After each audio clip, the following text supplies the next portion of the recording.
जय जिनेन्द्र। आज हम NCERT 12th micro economics chapter 2 DPI द्वारा जारी की गई नई प्रश्न बैंक के क्वेश्चन नंबर 1 को सॉल्व करेंगे कि उपयोगिता की विशेषताएं लिखिए।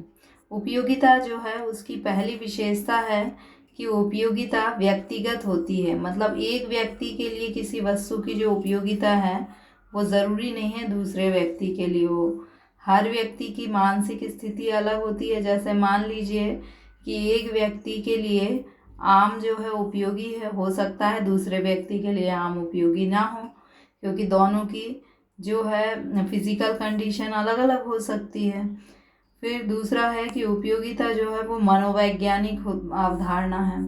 मनोवैज्ञानिक का अर्थ है कि मन के विज्ञान। एक व्यक्ति का मन जो है वो करता है कि मैं सेब खाऊं, जबकि दूसरे व्यक्ति का मन क्या करता है कि मैं आम खाऊं। तो अब क्या होगा कि इस व्यक्ति के लिए आम उपयोगी है, सेब नहीं। इस व्यक्ति के लिए सेब उपयोगी है, आम नहीं। तो उपयोगिता क्या है? मनोवैज्ञानिक धारणा, यानी मन की धारणा है, मानसिक स्थिति पर निर्भर करती है। फिर है उपयोगिता आवश्यकता की तीव्रता पर निर्भर करती है। जैसे एक व्यक्ति भूखा है, मान लीजिए बहुत दिनों से भूखा है, तो उसके लिए जो भोजन होगा वो बहुत अधिक आवश्यक होगा। और एक व्यक्ति जिसने कि अभी अभी भोजन करा है उसके लिए भोजन उपयोगी नहीं होगा, जबकि इसके लिए भोजन अत्यधिक उपयोगी है। तो उपयोगिता किस पर निर्भर करती है? आवश्यकता की तीव्रता पर निर्भर करती है। सीमांत उपयोगिता, औसत उपयोगिता और कुल उपयोगिता में परस्पर संबंध बताइए। इसे हम क्या करते हैं, 3 स्टेज में डिवाइड कर लेते हैं। ये हमारी हुई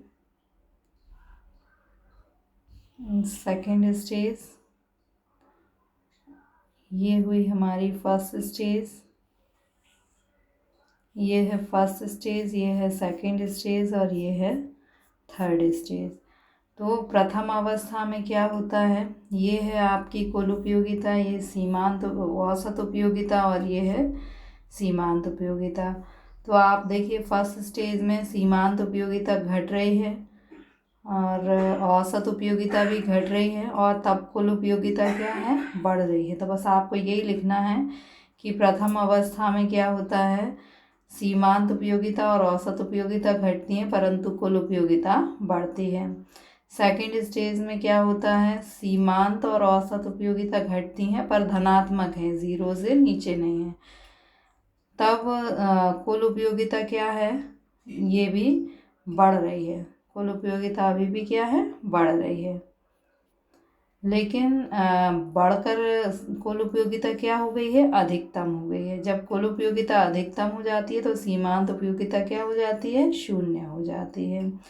थर्ड स्टेज में क्या होता है कि जो औसत उपयोगिता है वो घटने लगती है, सीमांत उपयोगिता ऋणात्मक हो जाती है, 0 से नीचे चली गई, और कुल उपयोगिता क्या है, ये भी घटना शुरू कर देती है। एक बार और हम देखते हैं, केवल इस चित्र से ही आप याद कर सकते हैं। आप लिखेंगे कि प्रथम अवस्था में जब औसत उपयोगिता और सीमांत उपयोगिता घटती हैं तब कुल उपयोगिता बढ़ती है। सेकंड स्टेज में औसत उपयोगिता और सीमांत उपयोगिता घटती हैं परंतु धनात्मक होती हैं, तब कुल उपयोगिता बढ़ती है। जब कुल उपयोगिता अधिकतम होती है तो सीमांत उपयोगिता 0 होती है। थर्ड स्टेज में औसत उपयोगिता घटती है, सीमांत उपयोगिता ऋणात्मक हो जाती है और कुल उपयोगिता जो है वो भी घटने लगती है। मांग के नियम की सचित्र व्याख्या कीजिए। मांग का नियम कीमत और मांग में विपरीत संबंध को स्पष्ट करता है। देखिए, जैसे मान लीजिए कि आप बाज़ार में गए और कोई वस्तु आपको 1 रुपये किलो मिल रही है तो आप ज़्यादा वस्तु खरीद लेंगे। वही वस्तु यदि आपको 5 रुपये किलो मिलेगी तो आप कम वस्तु खरीदेंगे। यानी कीमत बढ़ने पर मांग क्या होती है, कम हो जाती है, और कीमत यदि घट जाए तो मांग क्या हो जाती है, बढ़ जाती है। तो मांग का नियम कीमत और मांग में विपरीत संबंध बताता है कि कीमत मूल्य में वृद्धि होने पर मांग कम हो जाती है, मूल्य में कमी होने पर मांग बढ़ जाती है। टेबल आप आसानी से बना सकते हैं, कीमत बढ़ते क्रम में और मांग घटते क्रम में लिख लेना कोई भी संख्या।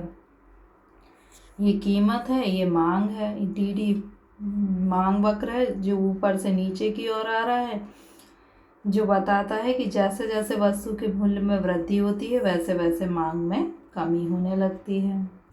अनादिमान वक्रों की विशेषताएं लिखिए। अनादिमान वक्र जो है वो क्या होता है, ये दो वस्तुओं के विभिन्न संयोगों को बताता है। जैसे आप मान लीजिए इतनी x और इतनी y वस्तु का उपभोग करते हैं। अगर आप मान लीजिए x वस्तु का उपभोग ज़्यादा करना चाहते हैं तो आपको y वस्तु का उपभोग कम करना होगा, और y वस्तु का उपभोग ज़्यादा करना चाहते हैं तो x वस्तु का उपभोग कम करना होगा। ये जो ABC संयोग हैं, इन संयोगों को मिलाने पर जो वक्र बनेगा उसे हम क्या कहेंगे, उदासीनता वक्र। अब हमें इस वक्र की विशेषताएं देखना है। उदासीनता वक्र की विशेषता है ये बाएं से दाएं नीचे की ओर ढालू होता है। यह वक्र मूल बिंदु से ऊर्ध्वाधर होता है। तटस्थ वक्र जो होते हैं वो मूल बिंदु से ऊर्ध्वाधर होते हैं। ये मूल बिंदु है और इससे ये ऊर्ध्वाधर है। नतोदर ऐसा होता, ऊर्ध्वाधर ऊपर की ओर है। फिर यह वक्र उपभोक्ता को प्राप्त समान संतुष्टि को बताता है। समान संतुष्टि मतलब ये जो विभिन्न संयोग हैं ABC, इन सभी संयोगों से उसे समान संतुष्टि प्राप्त होगी। अगला है कि जो उदासीनता वक्र या अनादिमान वक्र होता है, उच्च तटस्थ वक्र उच्च संतुष्टि स्तर को दर्शाता है। जैसे आपकी आय बढ़ जाए तो आप ऊंचे अधोसनता वक्र पर पहुंच जाए। मान लीजिए ये 100 रुपये वाला है, अगर आपकी आय 200 रुपये होगी तो 200 रुपये की वस्तुएं खरीदेंगे तो आपको संतुष्टि क्या होगी, अधिक प्राप्त होगी। फिर दो तटस्थ वक्रों का ना तो स्पर्श हो सकता है, ना एक दूसरे को विच्छेद कर सकता है। ये दूसरा तटस्थ वक्र एक दूसरे को काटता भी नहीं है और ना ही एक दूसरे को स्पर्श कर सकते हैं। फिर तटस्थ वक्र दो वस्तुओं के संयोगों से ही, मतलब दो वस्तुओं के संयोगों को ही बताते हैं, दो से अधिक वस्तुओं के संयोग को नहीं। 3 लिखना है, आप इनमें से कोई भी 3 विशेषताएं याद कर सकते हैं। अनादिमान मानचित्रों को समझाइए। अनादिमान मानचित्र का अर्थ है कि ये जो अनादिमान वक्र है, यदि आपकी आय बढ़ जाए तो आप ऊपर के अनादिमान वक्र पर पहुंच जाएंगे, और आय बढ़ जाए तो आप और ऊपर के अनादिमान वक्र पर पहुंच जाएंगे। तो ये जो अनादिमान वक्रों का समूह है इसे हम क्या कहेंगे, अनादिमान मानचित्र कहेंगे। तो अनादिमान मानचित्र क्या होता है, अब ये जो नीचे वाला उदासीनता वक्र या अनादिमान वक्र है, यह आपको 100 रुपये के बराबर संतुष्टि दे रहा है, ये 200 रुपये के बराबर और 300 रुपये के बराबर। तो नीचे वाले में आप 100 रुपये के बराबर वस्तु खरीदेंगे तो आपको कम संतुष्टि मिलेगी, ऊपर वाले में आप 300 रुपये की वस्तु खरीदेंगे तो आपको ज़्यादा संतुष्टि मिलेगी। तो ये तीनों संतुष्टि के अलग अलग स्तरों को बता रहे हैं। तो संतुष्टि के विभिन्न स्तरों को प्रदर्शित करने वाले अनादिमान वक्रों के समूह को हम अनादिमान मानचित्र कहते हैं। नीचे का जो उदासीनता वक्र है वो कम संतुष्टि को बताता है और ऊपर का उदासीनता वक्र अधिक संतुष्टि को बताता है, और ये दो वस्तुओं से प्राप्त होने वाली संतुष्टि को ही बताते हैं। मांग को निर्धारित करने वाले तत्वों को समझाइए। पहला तत्व है उपभोक्ता की आय। मान लीजिए कि आपके पास जो है आय ज़्यादा है और किसी दूसरे व्यक्ति के पास आय जो है वो कम है, तो आप ज़्यादा उपभोग करेंगे और कम आय वाला व्यक्ति कम उपभोग करेगा। तो यही आपको लिखना है कि आय अधिक आय होने, उपभोक्ता की आय बढ़ने पर उपभोग बढ़ जाता है, आय घटने पर उपभोग घट जाता है। या आप ये बोल सकते हैं कि उपभोक्ता की आय बढ़ने पर मांग बढ़ जाती है और आय घटने पर मांग घट जाती है। धन का वितरण, मान लीजिए कि किसी देश में जितने लोग हैं सभी के पास बराबर आय है, तो सब बराबर मांग करेंगे तो मांग क्या हो जाएगी, बढ़ जाएगी। लेकिन एक व्यक्ति के पास तो बहुत ज़्यादा आय है और बाकी लोग जो हैं उनके पास आय जो है बहुत कम है, तो क्या होगा, ये तो ज़्यादा मांग करेगा और ये दोनों कम मांग करेंगे, तो मांग, टोटल मांग क्या हो जाएगी, कम हो जाएगी। यानी धन का समान वितरण होने पर मांग बढ़ती है और असमान वितरण होने पर मांग कम हो जाती है। उपभोक्ता की रुचि, जिस वस्तु में आपकी रुचि अधिक होती है या जो वस्तु फैशन में आ जाती है उसकी मांग बढ़ जाती है, जिसमें रुचि कम होती है उसकी मांग घट जाती है। सामान्य एवं निम्न स्तरीय वस्तुएं क्या होती हैं, समझाइए। सामान्य वस्तु यानी मान लीजिए कि गेहूं है और आप खरीदने चाहते हैं। गेहूं की कीमत यदि बढ़ जाए तो आप क्या करेंगे, कम गेहूं खरीदेंगे। गेहूं की कीमत यदि कम हो जाए तो आप ज़्यादा गेहूं खरीदेंगे। तो गेहूं क्या है, एक सामान्य वस्तु है। सामान्य वस्तु का आय के साथ धनात्मक संबंध होता है। यदि आपकी आय बढ़ जाती है तो आप क्या करते हैं, ज़्यादा गेहूं खरीदते हैं। आपकी आय कम हो जाती है तो आप कम गेहूं खरीदते हैं। तो आय के साथ, सामान्य वस्तुओं का आय के साथ धनात्मक संबंध होता है। आय बढ़ने पर मांग बढ़ जाती है और आय घटने पर मांग घट जाती है। इसके बाद निम्न स्तरीय वस्तु। निम्न स्तरीय वस्तु जैसे मोटा अनाज है। मोटा अनाज जैसे ज्वार, बाजरा, मक्का। अब आप इन्हें खरीदने गए हैं और आपकी आय ज़्यादा है तो आप क्या करेंगे, आप ये सोचेंगे कि इसकी जगह हम गेहूं खरीदेंगे। तो आय ज़्यादा होने पर इनकी मांग आप क्या करेंगे, कम करेंगे। अगर आपकी आय बहुत कम है तो आप गेहूं नहीं खरीद सकते हैं, तो आप इन वस्तुओं की मांग क्या कर देंगे, बढ़ा देंगे। यानी इनका आय के साथ कैसा संबंध होता है, ऋणात्मक संबंध होता है।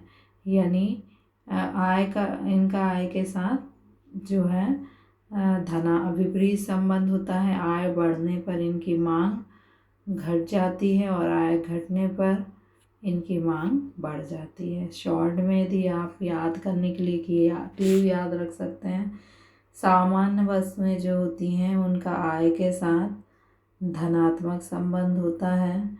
यानी आय बढ़ने पर मांग बढ़ जाती है और इसके विपरीत भी आप याद कर लेंगे।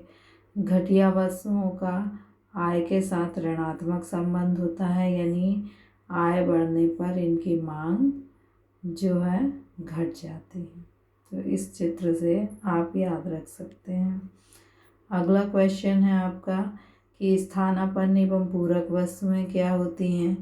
मान लीजिए कि आपको पूरक वस्तुएं हैं कि आपके पास, आपको चाय बनाना है तो आपको चीनी चाहिए, है ना, दूध चाहिए, शक्कर चाहिए, तो पत्ती चाहिए। तो ये सब क्या है, पूरक वस्तुएं, क्योंकि इनका साथ साथ प्रयोग ही किया जा सकता है। अकेले चाय पत्ती से चाय नहीं बन सकती। आपके पास स्कूटर है, पेट्रोल नहीं है तो स्कूटर चल सकता है कि नहीं, तो इनका क्या है, साथ साथ। तो ऐसी वस्तुएं जो साथ साथ प्रयोग में लाई जाती हैं उन्हें हम क्या कहते हैं, पूरक वस्तुएं कहते हैं। स्थानापन्न वस्तुएं, जैसे आपको चाय ना मिले तो आप क्या करेंगे, कॉफ़ी पियेंगे, और कॉफ़ी ना मिले तो चाय पियेंगे। यानी जिनका एक दूसरे के स्थान पर प्रयोग किया जाता है उन्हें स्थानापन्न वस्तुएं कहा जाता है। फिर है पूर्णतः लोचदार मांग।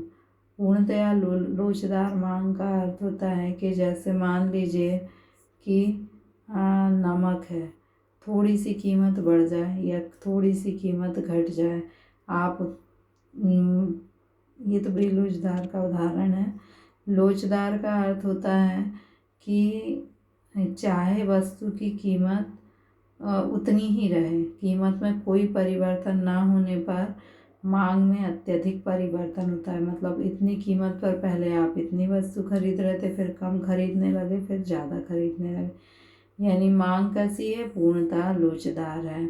यानी कीमत में कोई परिवर्तन ना होने पर मांग में अत्यधिक परिवर्तन होता है, तो उसे हम क्या कहते हैं, पूर्णतया लोचदार मांग। पूर्णतया बेलोचदार मांग किसे कहते हैं, यानी इसमें कीमत में अत्यधिक परिवर्तन हो रहे हैं लेकिन जो मांग है उसमें कोई परिवर्तन नहीं हो रहा है। कीमत में अत्यधिक परिवर्तन होने पर भी मांग में कोई परिवर्तन नहीं होता तो हम उसे क्या कहते हैं? पूर्णतया बेलोचदार मांग। कीमत कभी इतनी है, कभी बढ़ जाती, कभी घट जाती, लेकिन मांग जो है उतनी ही है, इसलिए हम इसे क्या कहेंगे? पूर्णतया बेलोचदार मांग। So thank you.